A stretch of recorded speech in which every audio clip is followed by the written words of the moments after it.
Mesmo após o trânsito em julgado em 2019 de sentença que prevê perda de função, suspensão de direitos políticos por 5 anos e ressarcimento aos cofres públicos, alguns servidores que foram condenados pelo caso de compra de um notebook tripés para a Câmara de Maringá em 2005 seguem com suas funções na Casa Legislativa.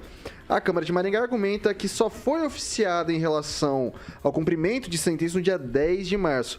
As portarias de exoneração chegaram a ser confeccionadas e enviadas ao presidente da Casa, Mário Hosokawa, mas entre um trâmite e outro, os servidores conseguiram uma liminar que suspende os efeitos da decisão até nova apreciação do Tribunal de Justiça.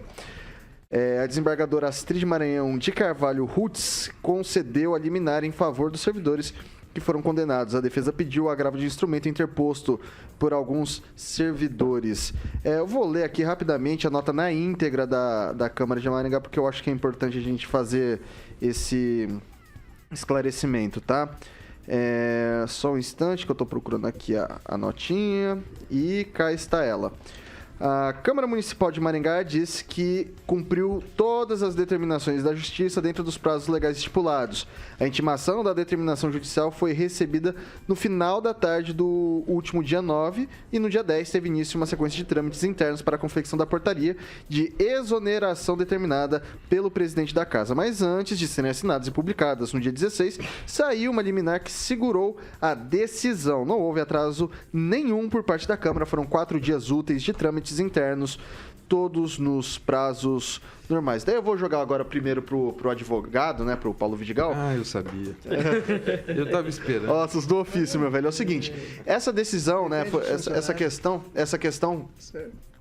Posso? Por favor, fica à vontade. Essa decisão ela já está em trânsito em julgado e o que me parece agora é que essa liminar vai em relação à execução da pena, tá?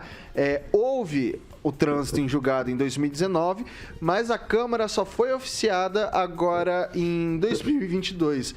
Onde que está o problema desse ato todo, na sua opinião, Paulo Vidigal? Bom, Vitor, quero emitir uma opinião, e é uma opinião jornalística, né? Okay. Não tenho conhecimento do processo, não faço aqui uma crítica aos profissionais, advogados e profissionais de justiça que trabalharam nesse processo. Mas tem uma frase que é bem interessante, que eu gostaria de trazer para esse contexto, sem acusar e sem defender ninguém. A justiça tardia não significa justiça. O que eu quero dizer? Bom, acho que a frase diz por si.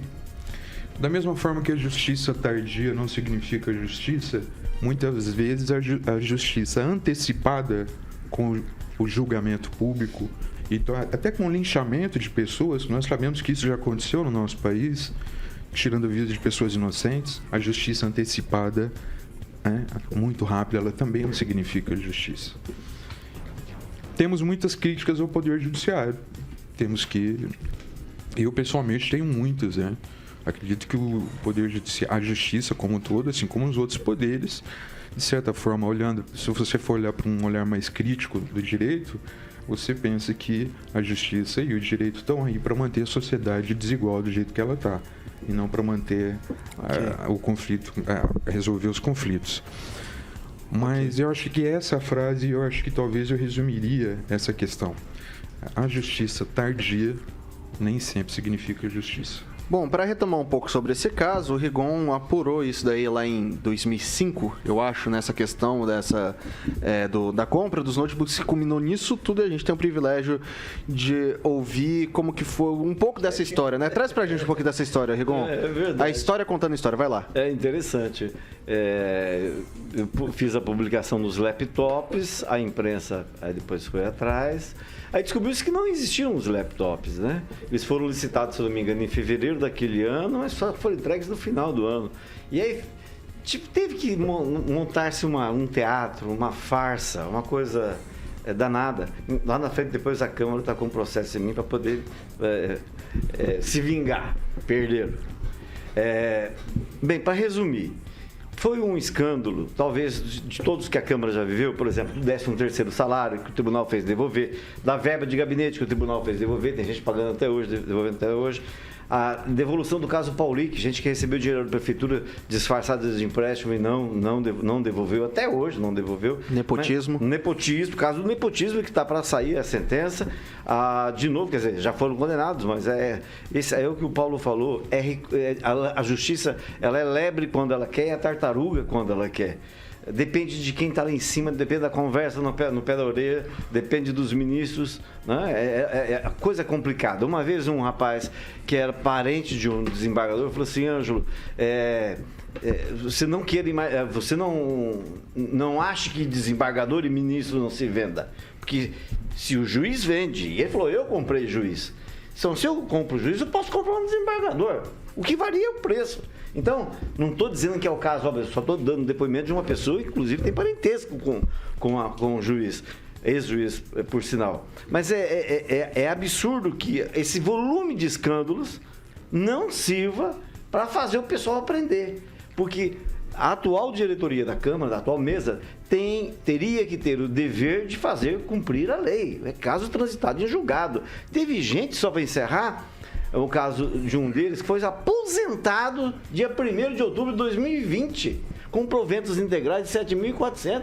Quer dizer, o processo até hoje não finalizou e o sujeito condenado a perder o cargo público já está aposentado. Eu fiz uma conta rápida, tá, pessoal? É um salário dos que estão ativos hoje. Um é de 7 e outro é de 10. São R$17 mil por mês. O trânsito em julgado foi em junho de 2019. Façam as contas, quase 3 anos de proventos de R$17 mil os dois, né? O tanto que daria para talvez ter economizado nesse meio tempo. Vou jogar agora para o Emerson Celestino. São cargos de confiança, então? São efetivos de carreira. De carreira. Então, provavelmente, o contribuinte vai ter que pagar esses 3 anos que eles estão recebendo, né? Vai cair nas costas do contribuinte, provavelmente, porque... A decisão só para te munir de informação, a decisão fala que o pessoal vai ter que devolver o dinheiro, Exatamente. Vai ter que fazer tudo isso. Então, nós estamos pagando 2 funcionários durante 3 anos que já deveriam ter sido exonerados por quem de direito. Vai lá, Francês. Estamos vendo aí algo novo no serviço público, porque geralmente são condenados os que foram eleitos ou os CCs, né? Geralmente só esses. Tem também. Os funcionários que tudo veem, tudo sabem, nunca caem nas malhas da justiça. Nós temos aqui os casos dos laptops, das diárias de viagem, nepotismo, problema de ar-condicionado, subsídios extras, verbas de gabinete, né? A Câmara de Maringá sempre navegou nesse mar, né? Nesse mar aí de corrupção, né? Sempre tivemos esse problema. E aí eu tô vendo agora, o que eu vejo? Que a gente reclama da politização do Supremo Tribunal Federal, mas isso aqui já acontece aqui também, né? A nossa justiça também é politizada. Não estou falando de Maringá, estou falando de Maringá a Curitiba, né? Que é mais no nosso âmbito aqui de entendimento e dos escândalos locais, né? Então a gente reclama de uma coisa que a gente só descobriu agora e estava embaixo do nosso nariz aqui, mas pelo menos parece que vão tomar alguma decisão, ainda que tardia, né? A nossa justiça, acho que desde o começo de cada processo, daria para fazer uma pirâmide, né? Até sair a solução. E a solução, quando tardia, não pune ninguém. Professor Itamar.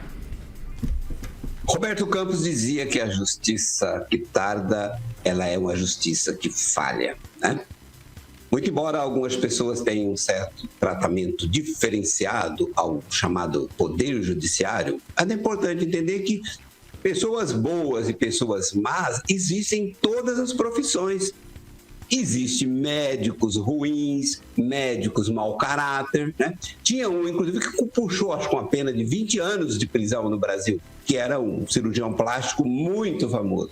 Então, tem todas as categorias, advogados, professores, juízes, promotores, desembargadores. Lá na Bahia, inclusive, né, tem lá várias capivaras dos desembargadores, com venda de sentença que já foi publicado, teve gente presa, né? Então, assim, o problema reside também na morosidade da nossa justiça, que aí é causado um dos motivos que é tudo no Brasil é judicializado e, consequentemente, essa justiça ela é tarda, ela é falha e ela custa caro, muito caro para o contribuinte brasileiro.